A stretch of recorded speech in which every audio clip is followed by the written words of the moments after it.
نحمدہ ونصلی علی رسول الکریم اما بعد بسم اللہ الرحمن الرحیم السلام علیکم ورحمۃ اللہ وبرکاتہ۔ روزہ دار عورتوں پر اللہ کا سخت عذاب۔ 3 قسم کی عورتوں پر روزہ حرام ہے۔ محترم ناظرین، ایک حدیث ہے جس کا مفہوم کچھ اس طرح ہے کہ رسول اللہ صلی اللہ علیہ وآلہ وسلم نے فرمایا، روزہ ہر بالغ اور عاقل مسلمان مرد اور عورت پر فرض ہے۔ رسول اللہ صلی اللہ علیہ وسلم نے فرمایا کہ جو عورت 5 وقت کی نماز پڑھتی رہے اور رمضان کے مہینے کے روزے رکھے اور اپنے ابرو کو بچائے رہیں یعنی پاک دامن رہیں اور اپنے شوہر کی تابعداری اور پابنداری کرے تو اس کو اختیار ہے کہ جس دروازے سے چاہے جنت میں چلی جائیں۔ محترم ناظرین، جیسی نماز مسلمان پر فرض ہے بالکل اسی طرح روزہ بھی مسلمان مرد اور مسلمان عورت پر فرض ہیں۔ آپ کے علم میں اضافے کے لیے یہاں پر ایک بات بتانا بڑا ضروری سمجھتا ہوں۔ حیض و نفاس کی حالت میں عورت کے لیے نماز معاف ہے۔ حیض و نفاس کے دوران جتنی نمازیں رہ گئی ہوں ان کی قضا بھی نہیں ہے، یعنی حیض و نفاس میں نماز بالکل معاف ہے، لیکن روزوں کے دوران حیض و نفاس ہو تو پاک ہونے کے بعد حیض و نفاس میں جو نمازیں قضا ہوئی، جو نمازیں رہ گئیں ان کی قضا ادا کرنا پڑے گا۔ روزوں میں حیض و نفاس میں جو نمازیں نہیں پڑھ سکی، پاک ہونے کے بعد ان نمازوں کو ان نمازوں کو ادا کرنا ضروری ہے، ورنہ گنہگار ٹھہرے گی۔ محترم ناظرین، آج کی اس ویڈیو میں ہم آپ کو 3 ایسی عورتوں کے بارے میں بتائیں گے جن کا رمضان کے مہینے میں روزہ رکھنا حرام ہے، یعنی ان کی ان تینوں عورتوں کو روزہ رکھنے سے منع فرمایا گیا ہے۔ یہ 3 عورتیں کسی بھی حال میں ماہ رمضان میں روزہ نہیں رکھ سکتے۔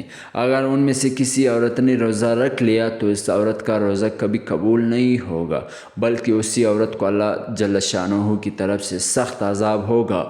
وہ 3 عورتیں کون سی ہیں جن کے لیے روزہ رکھنا جائز نہیں بلکہ ان 3 قسم کی عورتوں کے لیے روزہ رکھنا حرام ہے؟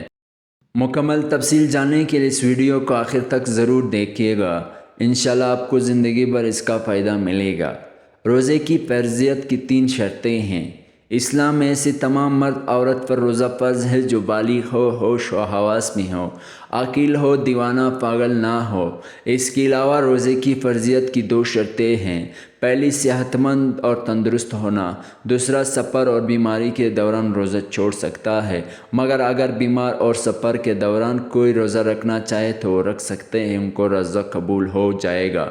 اگر وہ روزہ نہ رکھے تو کوئی گناہ نہیں ہوگا، مگر بعد میں ان روزوں کی قضا کرنا ہوگی۔ 3 عورتیں ایسی ہیں جن کا روزہ کے مہینے میں روزہ رکھنا حرام ہے، یعنی کہ ان 3 عورتوں کا روزہ رکھنا جائز نہیں ہے۔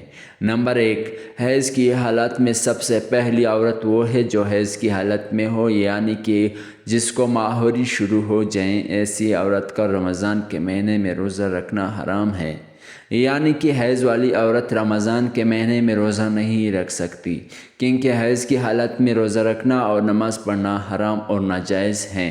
مگر حیض والی عورتیں یہ بات یاد رکھیں کہ حیض کی وجہ سے جو روزے اور نمازیں چھوٹ گئی ہے ان کے بعد بھی قضا کریں گے۔ اگر حیض والی عورت روزہ رکھ لیتی ہے تو اس کا روزہ قبول نہیں ہوگا، بلکہ اللہ جل شانہ کی جانب سے اس کو سخت عذاب ہوگا۔ اگر کسی خاتون نے سحری کھا کر روزہ رکھا اور دن میں ماہوری یعنی حیض شروع ہو گیا تو اس خاتون کا بھی روزہ نہیں ہوگا۔ پاک صاف ہونے کے بعد اس کو اس روزے کی قضا کرنی ہوگی، مگر خاتون کو اس چیز کا خیال رکھنا پڑے گا کہ ماہ رمضان میں روزہ نہ ہونے کا احساس کسی کو نہ ہونے پائیں۔ حیض والی عورتوں کو چاہیں کہ وہ رمضان میں چھپ کر کھانا پینا کریں۔ نمبر 2، نفاس والی عورت۔ ایسی عورت کا روزہ کے مہینے میں روزہ رکھنا حرام اور ناجائز ہے۔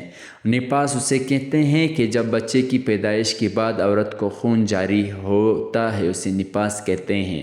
اس حالت میں بھی روزہ نہیں رکھ سکے۔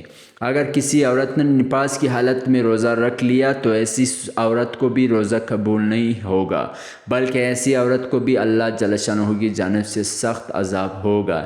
اس لیے رمضان کے مہینے میں نفاس کی حالت میں خواتین روزہ نہ رکھیں۔ ایسی عورتوں کو بھی چاہیں کہ جب وہ پاک صاف ہو جائیں تو وہ چھوڑے ہوئے روزوں کی قضا کریں۔ اگر کسی خاتون نے روزہ رکھ لیا اور بعد میں اسے پتہ چلا کہ اسے نفاس شروع ہو گیا اور بچے کی پیدائش ہونے والی ہے تو اسی عورت کو بھی روزہ نہیں ہوگا اور بعد میں اسے روزے کی قضا کرنا ہوگی۔ اسلام ایک پاک اور صاف مذہب ہے، اس لیے انسان کا روزہ اور نماز کے لیے پاک صاف ہونا ضروری ہے، اور یہی وجہ ہے کہ اسلام نے حیض اور نفاس کی حالت میں روزہ رکھنا حرام اور ناجائز قرار دیا ہے۔ نمبر 3، حاملہ عورت۔ حاملہ عورتوں کو روزے کے مہینے میں روزہ رکھنا حرام تو نہیں ہے، ایسی عورتوں کو روزہ رکھنے سے روکا تو نہیں گیا، لیکن ایک ایسی عورت کو چھوٹ ضرور ہے، یعنی حاملہ اور بچوں کو دودھ پلانے والی عورتوں کو اپنے روزے کی وجہ سے اپنی یا اپنے بچے کی جان کا خطرہ ہو تو ایسی عورتوں کو اجازت ہے کہ وہ روزہ نہ رکھے۔ اگر ایسی عورت رمضان کے مہینے میں روزہ نہیں رکھتے تو ان کو گناہ نہیں ہوگا۔ ایسی عورتوں کو بھی چاہیں کہ بعد میں وہ چھوڑے ہوئے روزوں کی قضا کریں۔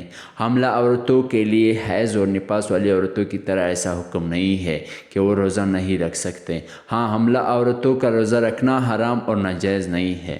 ایسی عورتیں اگر چاہے تو وہ رمضان کے مہینے میں روزے بھی رکھ سکتے ہیں اور نماز بھی ادا کر سکتے ہیں۔ اسی طرح اپنے بچوں کو یا کسی اور کے بچوں کو دودھ پلانے والی عورتیں اگر کمزوری کی حالت میں ہیں یا پھر روزے رکھنے کی وجہ سے اپنے یا اپنے بچے کی جان جانے کی خطرہ ہو تو یاد رکھیں ایسی عورتیں بھی رمضان کے مہینے میں روزہ چھوڑ سکتے ہیں۔ اگر دودھ پلانے والی عورت کو ڈاکٹر یہ کہہ دے کہ اگر تم نے روزہ رکھا تو تمہاری یا تمہارے بچے کی جان کو خطرہ ہو سکتا ہے تو وہ عورت کو بھی روزہ چھوڑ سکتی ہے، مگر ایسی عورت کو بھی چاہے کہ وہ ان چھوڑے ہوئے روزوں کو بعد میں پورا کریں۔ محترم ناظرین، بخاری شریف میں حدیث قدسی کی ایک اور روایت ہے کہ یہ الفاظ بھی وارد ہوئے ہیں، میرا بندہ کھانا پینا اور حلال شہوت کا فرا کرنا بھی میری رضا کی خاطر چھوڑ دیتا ہے۔ روزے میرے رضا کے لیے خاص ہے اور ان کی اجر بھی میں خود ہی دوں گا، ایک نیکی کا بدلہ 10 گنا ہے۔ صحیح مسلم شریف کی ایک روایت میں ہے، بنی آدم کے ہر نیک عمل کا بدلہ بڑا چڑھا کر دیا جاتا ہے، ہر نیکی کا بدلہ 10 گنا ہے لے کر 700 گنا تک دیا جائے گا، لیکن اللہ کا ارشاد ہے سوائے روزے کی وہ مخصوص میری رضا کے لیے سر انجام پاتا ہے اور اس کا اجر و ثواب بھی میں خود ہی دوں گا، کیونکہ وہ شہوت اور کھانا پینا میری وجہ سے چھوڑتا ہے۔ ماہ رمضان اخلاقی اور روحانی تربیت اور ٹریننگ کا مہینہ ہے۔ اس بات کو سمجھنے کے لیے ہمیں نبی کریم صلی اللہ علیہ وسلم کے بتائے ہوئے روزے کی آداب اور قواعد و ضابط کو پیش نظر رکھنا ہوگا۔ مثلاً صحیح بخاری و مسلم، ابو داؤد نسائی اور موطا امام مالک میں حضرت ابو ہریرہ رضی اللہ عنہ سے مروی ارشاد نبی کریم صلی اللہ علیہ وسلم ہے، تم میں سے جب کسی نے روزہ رکھا ہو تو اسے چاہے کہ فحش گوئی و بد کلامی اور شوکیانہ زبان درازی نہ کریں۔